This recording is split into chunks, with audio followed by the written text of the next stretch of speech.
नमस्कार, आप देख रहे हैं ब्रेकिंग बिहार। आज हम बात करेंगे गिरते हुए राजनीति के स्तर को लेकर के।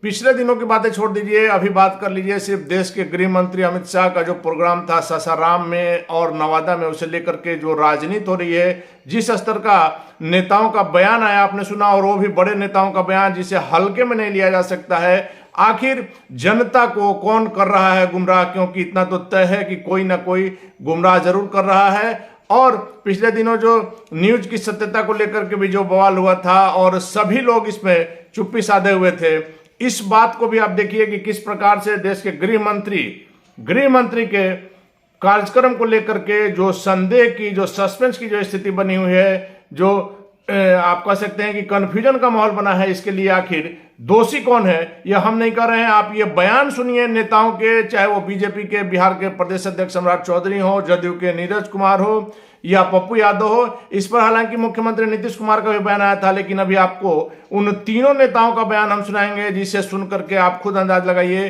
कि राजनीति कहां जा रही है, राजनीति का स्तर कहां जा रहा है। जब देश के गृह मंत्री के प्रोग्राम को लेकर के इस तरह की बातें सामने आ रही है, तो यह समझना जरूरी है कि आखिर जनता को कौन गुमराह कर रहा है, क्योंकि इतना तो तय है कि कोई ना कोई गुमराह कर रहा है। जब तीनों आदमी ये बात बोल रहे हैं, तो इसमें निश्चित तौर पर एक आदमी, दो आदमी झूठ बोल रहा है और एक आदमी सच बोल रहा है। सबसे पहले आप सुनिए, बिहार के बीजेपी के प्रदेश अध्यक्ष सम्राट चौधरी ने इसे लेकर के कल क्या कुछ कहा। बिहार सरकार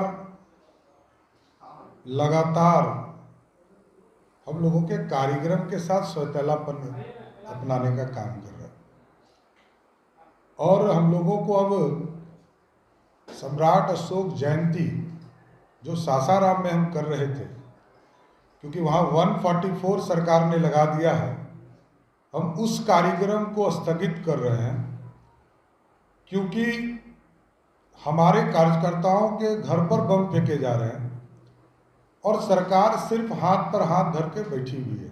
अब आप सुनिए, चूंकि जब सम्राट चौधरी का बयान आया तो निश्चित तौर पर जदयू की तरफ से भी बयान आना जरूरी था, और वैसे में पूर्व मंत्री, जदयू के मुख्य प्रवक्ता एमएलसी नीरज कुमार ने क्या कुछ कहा। नीरज कुमार ने तो सारा बात ही घुमा कर रख दिया कि ना वहां पर आपने सुना होगा कि सासाराम में और नवादा में उपद्रव के कारण धारा 144 लगाई गई है, लेकिन नीरज कुमार की बातें आप सुनिए तो लगेगा कि यह अफवाह है। आखिर यह अफवाह कहां से आया, यही हम जानना चाहते हैं, यही आपको दिखाना चाहते हैं कि धारा 144 लगने की बात जब बीजेपी के प्रदेश अध्यक्ष कर रहे हैं, कोई साधारण आदमी, कोई साधारण नेता नहीं कर रहा है, और जदयू के नेता कर रहे हैं कि इस तरह की कोई बात ही नहीं, आप लेटर दिखाइए, तो आखिर कौन सच है कौन गलत, यह समझना जनता के लिए जरूरी है। आप सुनिए क्या कुछ कहा जदयू के एमएलसी नीरज कुमार। फर्जी वायदे, फर्जी घोषणा, अब राजनीति में भी फर्जी आरोप। माननीय अमित शाह जी का कार्यक्रम रोहतास में पूरे जिले में कहीं 144 प्रभावी नहीं, न दिखाओ परिपत्र कहां है डीएम का और एसडीएम का कि जिन्होंने 144 लगाया हो, कहीं कोई मामला नहीं। कहा कि हमारे कार्यकर्ता पर बम चला है, दिखाओ उसका नाम, कहां है इंजुरी रिपोर्ट, क्या नाम है उसका नाम, वंश गोत्र जारी करे भाजपा, मोबाइल नंबर जारी करे। समाज में उन्माद फैलाने की कोशिश भाजपा ने किया।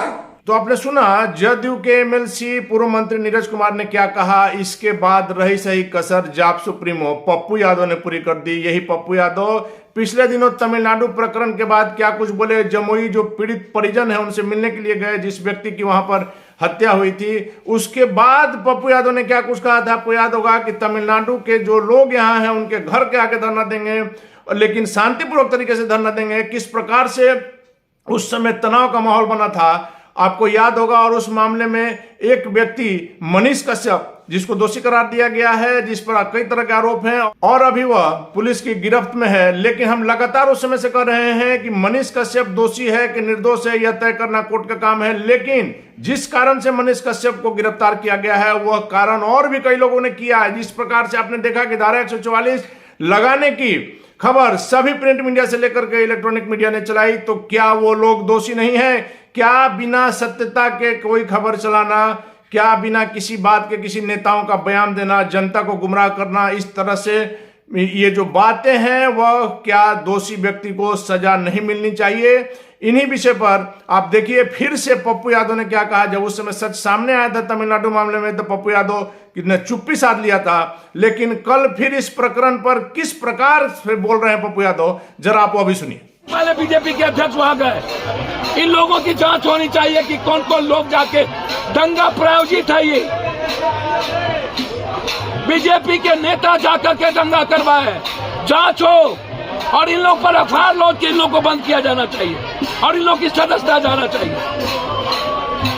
जो भी लोग इसमें इन्वॉल्व है, जिस वर्ग समुदाय के, उसको बंद करिए, समाज को जीने दीजिए। अब हद हो गया, पानी सर से ऊपर जा चुका है। अब या तो लड़ना पड़ेगा या तो मरना पड़ेगा, दूसरा कोई सहारा नहीं। अब घर में बैठ के कुछ नहीं होता, समाज को बचाना होगा। नहीं तो 2024 में नरेंद्र मोदी आ गए तो लिख लीजिएगा आप, सबसे पहले राष्ट्र अमेरिका प्रणाली शुरू हो जाए, लोकतंत्र मिट जाएगा, संविधान को यह बदल देगा, आरक्षण नहीं बचेगा।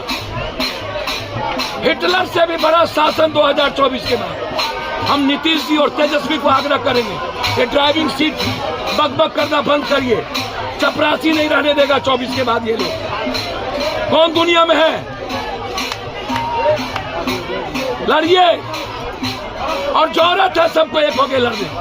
नीतीश जी अब चुप्पी तोड़िए। आपने सुना तीनों नेताओं का बयान। एक का कहना है कि धारा 144 के कारण हमने वहां प्रोग्राम स्थगित कर लिया, देश के गृह मंत्री का प्रोग्राम स्थगित करना पड़ा। दूसरी तरफ जदयू के नेता का कहना है कि ऐसी कोई बात ही नहीं है, ये लोग अपने फायदा के लिए करते हैं, उस जगह जा नहीं सकते थे, इसलिए इस प्रकार का भ्रम फैलाया गया। और तीसरा, पप्पू यादव ने जो कहा, आपने सुना, जिस प्रकार से इन लोगों का बयान है, इतना तो तय है कि कोई सच बोल रहा है तो कोई झूठ बोल रहा है। इतने बड़े प्रकरण पर जब देश के गृह मंत्री का प्रोग्राम हो, वैसे में इस तरह का कन्फ्यूजन का माहौल आखिर किस तरफ राजनीति को ले जा रहा है। निश्चित तौर पर आप अपने कमेंट बॉक्स में हमें बताइएगा, आपका सुझाव हमारे लिए बहुमूल्य है। साथ ही साथ यदि अभी तक आपने हमारे चैनल को सब्सक्राइब नहीं किया है तो यूट्यूब पर हमारे चैनल को सब्सक्राइब कीजिएगा, फेसबुक पर हमारे पेज को लाइक कीजिएगा और खबरों के लिए ब्रेकिंग बिहार के साथ बने रहिए।